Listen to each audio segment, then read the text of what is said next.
Saudações a todos, a todas, que o Espírito Santo permaneça conosco, que Maria esteja ao nosso lado, e o texto do Evangelho de João aberto para nós continuarmos a sua meditação. O prólogo destaca João Batista, fala do seu testemunho. Terminado o prólogo, o evangelista descreve o testemunho de João. Ele está apontando, o testemunho dele é apontando para Jesus, mostrando quem é este Jesus. E então chega um momento em que ele diz, eu não o conhecia. Nós já ficamos um pouco perdidos, porque São Lucas nos deu a entender que eles eram primos, que brincavam juntos na infância, Isabel e Zacarias, Maria, e aqui João diz, eu não o conhecia. Bom, são questões que a gente pode resolver na eternidade, não é? Aqui pega o texto como está, João diz, não sei, não conheço realmente quem é este Cristo que está no meio de nós. Mas eu recebi um sinal. Para que ele fosse manifestado a Israel, ele precisa ser manifestado. Eu vim batizar com água. Eu recebi uma missão de batizar com água para manifestar este que é o Verbo encarnado. O que foi que João viu como sinal? Vi, diz ele, o Espírito descer como uma pomba, vindo do céu e permanecer sobre ele. Ele já está falando de um batismo que já foi realizado. Não conta o batismo que vai ser realizado. O batismo que já foi realizado. E o que aconteceu quando Jesus entrou na água e foi batizado por João? João viu o Espírito. Nos sinóticos, todos viram o sinal da pomba. O Jesus entrou em êxtase e viu o Espírito. Aqui, João viu o Espírito. Olha, um evangelista não contradiz o outro. Um evangelista não copia o outro. O evangelista não está fazendo história, não está fazendo noticiário. Ele está refletindo teologicamente sobre uma realidade de vida experimentada, de alguma forma, por testemunhas concretas. E essa transmissão ele faz a seu modo no escrito que ele deixou. Então aqui, João Batista diz, eu não conhecia, vi o Espírito Santo descer como uma pomba. São Lucas vai dizer em forma de pomba. Aqui está descer como desce uma pomba. Não fala a forma de pomba. Bom, então uma pomba, um sinal, vindo do céu e permanecer sobre ele. Repete, eu não o conhecia. Eu não o conhecia. Aquele a quem vires o Espírito descer e permanecer, o Espírito é que batiza com o Espírito Santo. Palavras misteriosas, não sabemos bem o que significa tudo isso. João está falando como se tudo isso já fosse do conhecimento dos seus ouvintes ou dos seus leitores. Eu vi e dou testemunho de que ele é o eleito de Deus, ou ele é o Filho de Deus. Então esse é o testemunho final de João, quando ele afirma este que está aqui no nosso meio, que a gente nem percebe bem onde está, que está confundido com todos nós, porque se identificou com todos, ele é o Filho de Deus. E o Filho de Deus é o Filho único, o unigênito, aquele que se fez carne, aquele que é o Verbo. João sabe até certo ponto quem ele é. Ele recebeu um sinal, percebeu o sinal na hora do batismo e agora indica, é este o Cordeiro de Deus que tira o pecado do mundo. Então, o prólogo, o capítulo 1, já nos coloca diante do próprio Deus encarnado, que está na nossa história e que tem uma missão muito bem definida nesta frase de João, aquele que tira o pecado do mundo, que vem tirar o pecado do mundo, ou aquele que traz a graça e a verdade, como está no versículo do prólogo.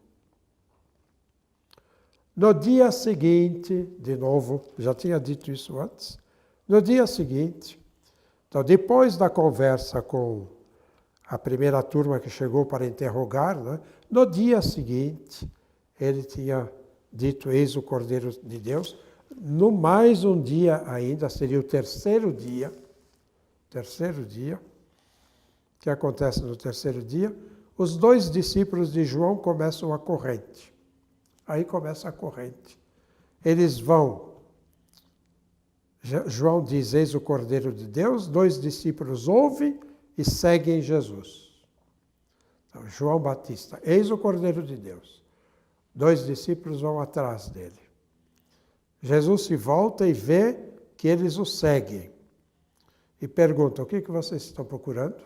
O que vocês querem? Uma pergunta muito concreta, né? O que vocês querem? Definam o que vocês querem. O que vocês querem?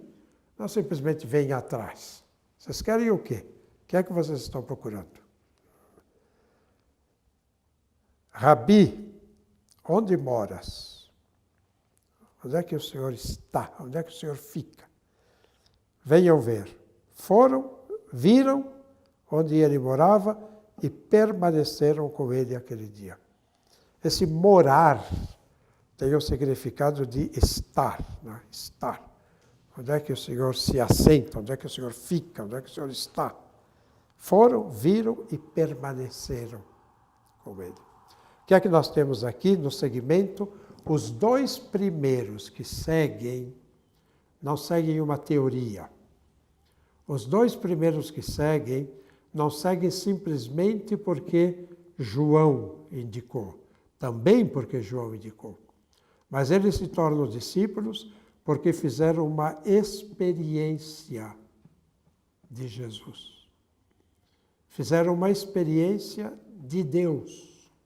E a partir daí se tornam discípulos até o fim. Então, André e Felipe começam a sua tarefa de chamar Pedro e Natanael e de dizer, encontramos aquele sobre o qual Moisés e os profetas escreveram, alguma coisa que faz parte da cultura deles, encontramos aquele que sempre esperamos. Então, aqui é uma experiência. Não se segue Jesus verdadeiramente sem fazer uma experiência pessoal da pessoa de Jesus. Não se segue uma teoria, não se segue um movimento, não se segue com entusiasmo alguma coisa que se faz.